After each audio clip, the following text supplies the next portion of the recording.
Good day, ladies and gentlemen. This is True Transformative Fitness, and it's sauna talk, right?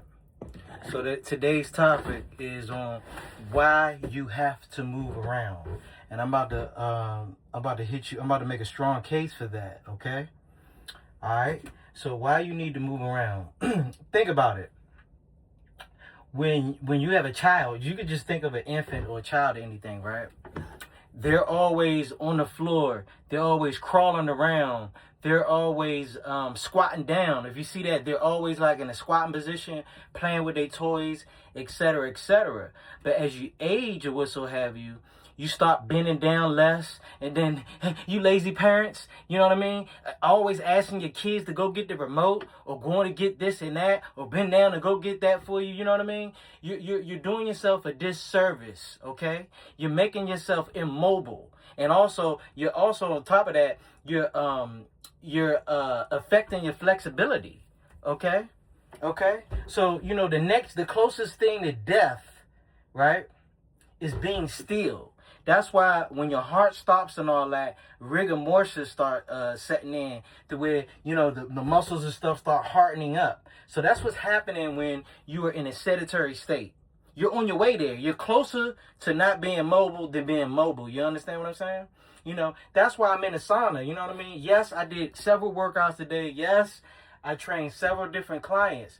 But at the end of the day, when you heat the body up, you know what I mean? You bring elasticity to the body. You know what I mean?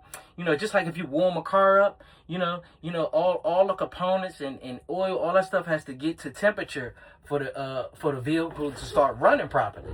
Same thing with your body, but the sad thing about your body, people go years and years on neglecting their body. You know what I mean?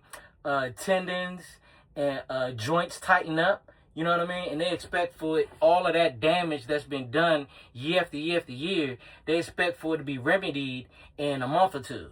You see what I mean? When that's not the case. Which brings me to the case of Ozempic. Okay? Yes, that is an excellent tool for an obese person. Someone who's like seriously overweight to where they can die in a moment. You know what I mean? Their blood markers are all over the place. Okay? Somebody like that, yes. But, you know, the only thing I don't like about Ozempic is that once you're done with it, your ghrelin hormones, that's the hormone that motivates you to eat, is going to come back with a vengeance. You know what I mean? You know, so that's going to cause you to overeat and put that weight back on, if not more. Right? So, you know, the object, what you want to do is do it naturally. You want to stimulate the M word, your metabolism.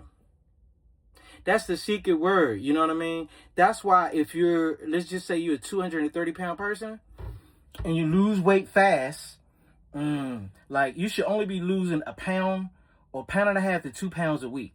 Okay? That's going to make sure you don't have that loose skin. You know what I mean? And on top of that, more importantly, it's going to make sure that your metabolism is resetting itself every 10 pounds.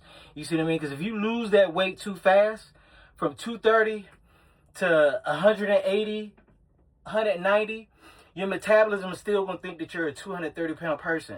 That's why you're always inclined to gain that weight back that you lost so fast. That's why it's all important, people, to keep moving no matter what. You don't have to devote hours, 2 hours in the gym, etc., etc. But what you're going to understand is that the more consistent you are, and the more consistent you are, the less you have to work hard.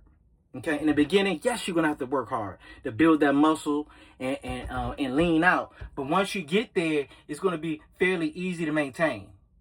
Okay. All right, so I don't know who needed to hear this message while I sweat my balls off. You know what I mean? Trying to be the best that I can be. You know what I mean? Trying to practice what I preach. You know what I mean? So, you know, again, get to moving, man. Find out something that you enjoy doing physically. It could be like a sport or what so have you, recreationally or what so have you. And get to moving and stick to it, man. Because you don't want anybody, I say this to all my potential clients and clients, my whole goal is to have you wipe your tail for the rest of your life. Because there's people right now living that life, you know what I mean, where a caretaker has to wipe their tail because due to neglect. due to physical neglect. You know what I mean? We could talk about aesthetics. We could talk about building muscle, building a big chest, building big glutes and all that. But at the end of the day, we want functionality. And that functionality is being able to wipe, being over to be in your privacy of your own bathroom, to bend over and wipe your own tail and take care of your own hygiene. Okay? Because those people that's living that life right now never thought that they would be in a position like that. Okay? Done.